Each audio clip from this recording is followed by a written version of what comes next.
Okay, I want to talk to you about the second graphic novel I read coming out of the New 52 from DC. Animal Man, see the New 52 up here. Animal Man, that's Buddy Baker on the cover. Animal Man, Volume 1, The Hunt. The stories by Jeff Lemire and the art by Travel Foreman. I guess let me start off with the art. The art, I didn't really, like, it didn't jump out at me right away. Not that I didn't like it, but I wasn't used to it right away.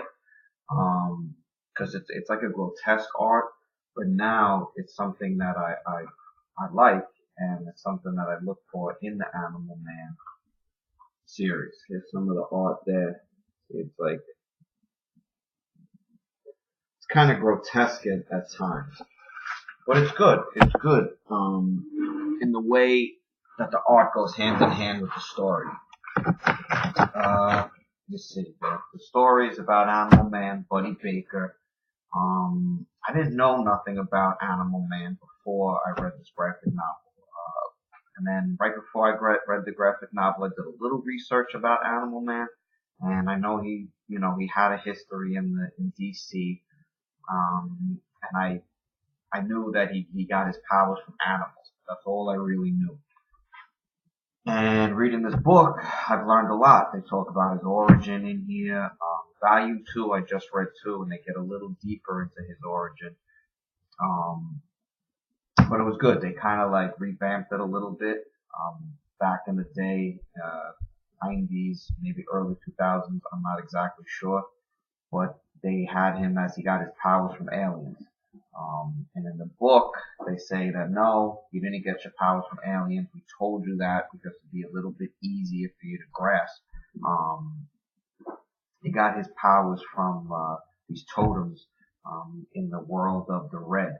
There's like 3 different worlds. There's the Red, which is like animals. Then there's the Green, which is like plants and plant life. And then there's the Rock, which is like dead, decay.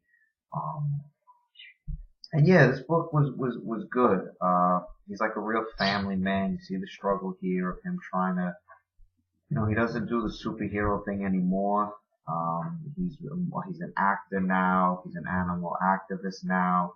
And you just kind of see how, like glimpses of him just leading his regular life with his wife, Ellen, and his kids. He has a son, Cliff, who's like about 13, I'm guessing, 14.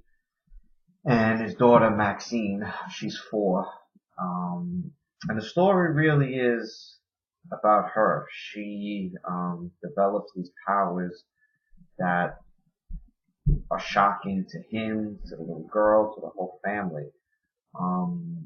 Buddy's having a dream one night, and it's like a weird dream.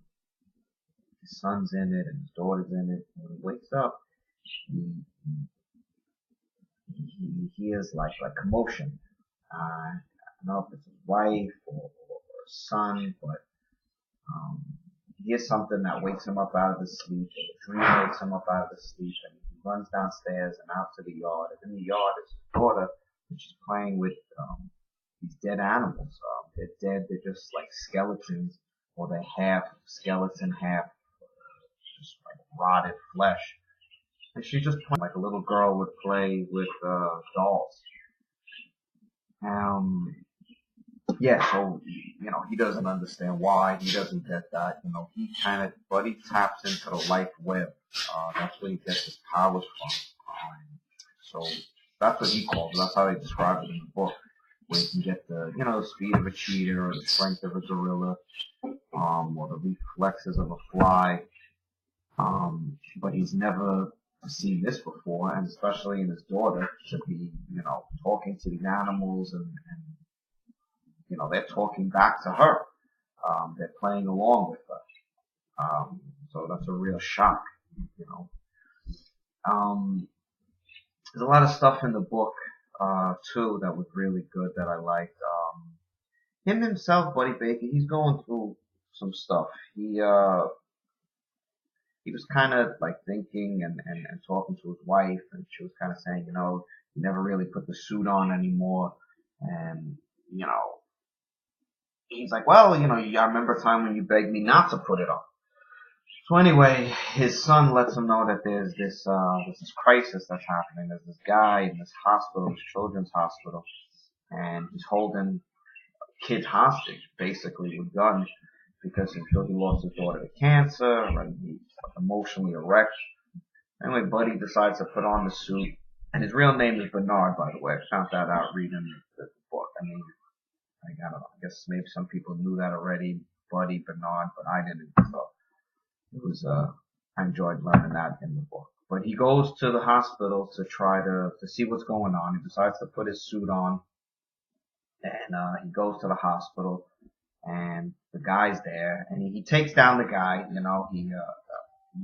taps into the life web, and he gets the strength of a rhino, and like I said, speed of a cheetah.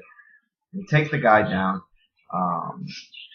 which in that part I was a little confused because I wasn't sure, like, if he's bulletproof. I still don't know if he's bulletproof because, like, the guy shoots at him at point blank range, and he switches into a rhino,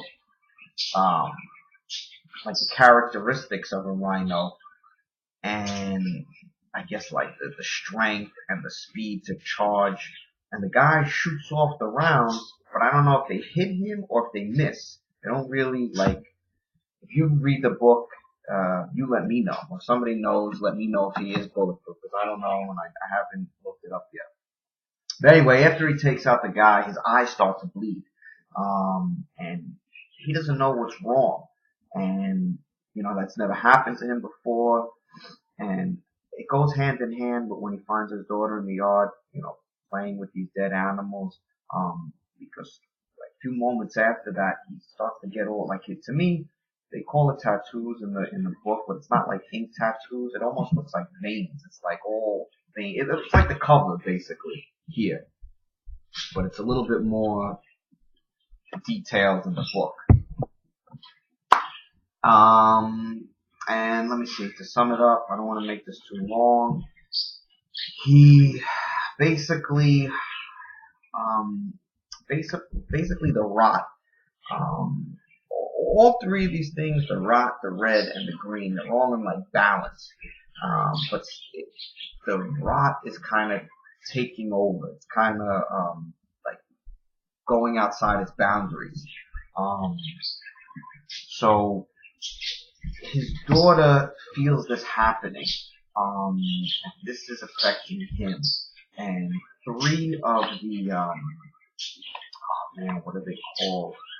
The cannibalistic agents of the rot. There's three of them, and they're out in the world, and they take over these three guys. They're basically wearing these three guys' skins as suits, so they can kind of walk around because they're grotesque looking, in their normal form.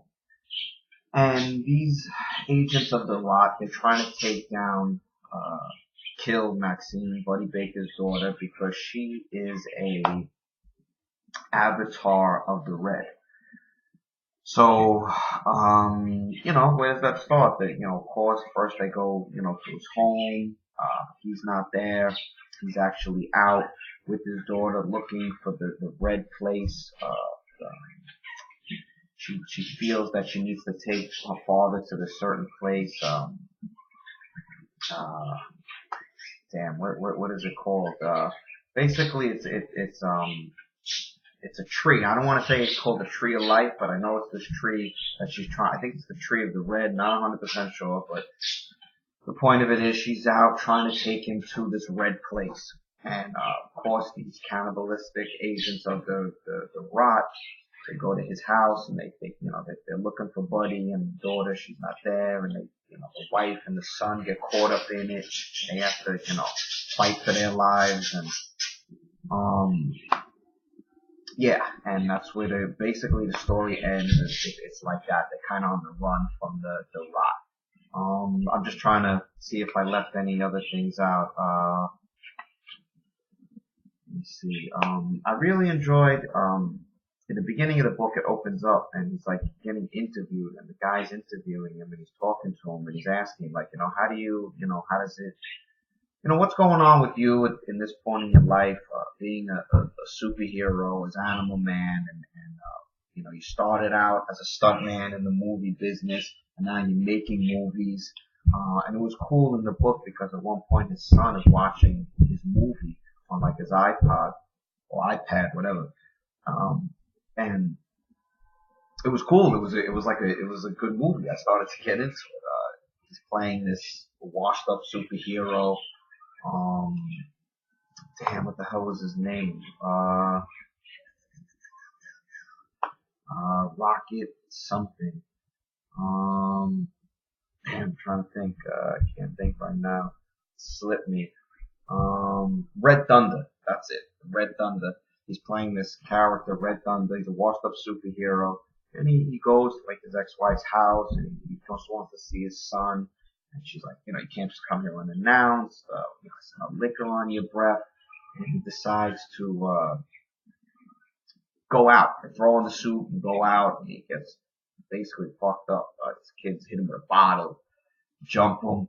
And, anyway, it was good to see that, see his movie, see Buddy Baker, his movie that he acted in under this other character. But anyway, back to the interview, how the book opens up. It was cool. This guy's interviewing him. He's talking about, how you should be a superhero and then, you're an animal activist. You're an actor now in these indie kind of movies. And he talks to him about like how the kids, remember him and they wear like these shirts that say like Evolve or Die. And he never got any money from that. Anyway, it was a good interview to see and I definitely recommend the book. I'm gonna end it here. Yeah, you need it in your life. Definitely get it. Animal Man, Volume 1. I'm gonna do a review on Volume 2. I just read it as soon as I get some time.